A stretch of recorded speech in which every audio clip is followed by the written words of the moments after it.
చాలా గుళ్ళకి బంగారం సమర్పించానని ఆ దేవుడే తనను కష్టాల నుంచి కాపాడుతారని అన్నారు విజయ్ మాల్యా. దేశంలోని చాలా గుళ్లను సందర్శించానని చెబుతూ ఎక్కువగా దక్షిణాది భారతదేశంలోని ఆలయాలకు వెళుతూ ఉంటానని అన్నారు.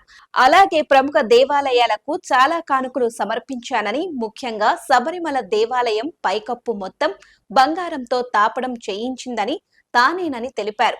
అలాగే తిరుమల దేవాలయం గర్భగుడి పైన ముందర భాగానికి బంగారం ఇచ్చింది కూడా తానేనని మాల్యా అన్నారు. అలాగే మూకాంబిక, సుబ్రహ్మణ్య స్వామి ఆలయాలకు ధ్వజ స్తంభాలు డొనేట్ చేసింది తానేనని చెప్పుకొచ్చారు.